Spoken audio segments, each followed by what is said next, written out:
ਲਓ ਜੀ ਦੋਸਤੋ, ਗੰਦਮ ਤੇ ਤੁਸੀਂ ਬੜੀਆਂ ਕਿਸਮਾਂ ਦੀ ਵੇਖੀ ਹੋਊ, ਪਰ ਆ ਜਿਹੜੀ ਗੰਦਮ ਮੈਂ ਤੁਹਾਨੂੰ ਦਿਖਾਉਣ ਲੱਗਾ ਵਾਂ ਇਹ ਤੁਸੀਂ ਪਹਿਲੀ ਵਾਰ ਹੀ ਦੇਖੋਗੇ। ਇਹ ਨਾ ਕੋਈ ਹਾਈਬ੍ਰਿਡ ਨਸਲ ਦੀ ਆ, ਕੋਈ ਬਾਹਰ ਦਾ ਬੀ ਆ। ਔਰ ਇਹਦੇ ਜੇ ਕੱਦ ਦੀ ਗੱਲ ਕਰੀਏ ਤੇ ਕੱਦ ਤਕਰੀਬਨ ਫੁੱਟ ਤੋਂ 1.5 ਫੁੱਟ ਤੋਂ ਵੱਡਾ ਨਹੀਂ ਹੁੰਦਾ, ਫੁੱਟ 1.5 ਫੁੱਟ। ਤੇ ਜੇ ਸਿੱਟਿਆਂ ਦੀ ਗੱਲ ਕਰੀਏ ਤਾਂ ਸਿੱਟੇ ਦੇ ਸਕਦੇ, ਇਹਨੂੰ ਨਿੱਕੇ ਲੱਗਦੇ ਆ। ਔਰ ਇਹ ਨਾ ਥੋੜੀ ਜਿਹੀ ਲੇਟ ਪੱਕਦੀ ਆ। ਬਾਕੀ ਕਣਕਾਂ ਤਕਰੀਬਨ ਬਿਲਕੁਲ ਤਿਆਰ ਆ।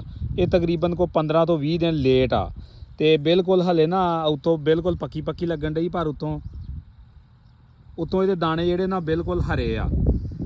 ਤੇ ਬਾਕੀ ਤੁਹਾਨੂੰ ਦਿਖਾਲਦੇ ਆ, ਇੱਥੇ ਸਾਡੇ ਨਾਲ ਹੀ ਜ਼ਿਮੀਦਾਰ ਆ, ਇੱਕ ਉਹਨੇ ਤਕਰੀਬਨ ਕੋ ਕਹਿ ਲਓ ਵੀ 1.5-2 ਮਰਬੇ ਇਸੇ ਬੀਜ ਦੇ ਕਾਸ਼ਤ ਕੀਤੇ। ਇਹਨਾਂ ਵਿੱਚ ਦੂਸਰੇ ਸਿੱਟੇ ਵੀ ਦੇ ਸਕਦੇ ਤੁਸੀਂ, ਉਹ ਵਾਜਿਆ ਨਜ਼ਰ ਆ ਰਹੇ ਨੇ। ਬਾਕੀ ਮਜ਼ੀਦ ਇਹਦੀ ਕਟਾਈ ਹੋਵੇਗੀ, ਫਿਰ ਦੋਸਤਾਂ ਨੂੰ ਇਹਦੇ ਬਾਰੇ ਮੁਕੰਮਲ ਮਾਲੂਮਾਤ ਦੇਵਾਂਗੇ, ਜ਼ਿਮੀਦਾਰ ਦਾ ਫੀਡਬੈਕ ਵੀ ਲਵਾਂਗੇ ਕਿ ਇਹ ਕਿਹੜੀ ਨਸਲ ਦਾ ਬੀਜ ਆ, ਇਹ ਕਿੱਥੋਂ ਲਿਆਂਦਾ ਵਾ, ਔਰ ਇਹਦੀ ਜਿਹੜੀ ਅਸਲ ਗੱਲ ਆ ਐਵਰੇਜ ਇਹਦੀ ਕਿੰਨੀ ਆਈ ਆ। ਬਾਕੀ ਇਹ ਬੂਟਾ ਚੰਗਾ ਚੌੜਾ ਕਰਦੀ ਆ, ਦੇਖ ਸਕਦੇ ਤੁਸੀਂ।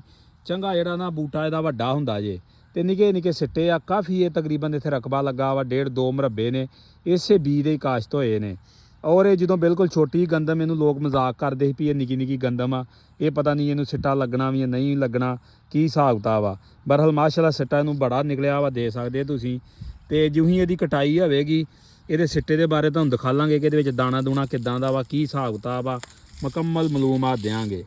ਬਾਕੀ ਇਹ ਦੇ ਸਕਦੇ ਤੁਸੀਂ, ਦਾਣੇ ਬੜੇ ਮੋਟੇ ਦਾਣੇ ਆ ਭਾਈ ਇਸ ਦੇ ਅੰਦਰ, ਤੇ ਆ ਦੇ ਸਕਦੇ ਤੁਸੀਂ। ਔਰ ਦਾਣੇ ਚੰਗੇ ਪਲੇ ਨੇ।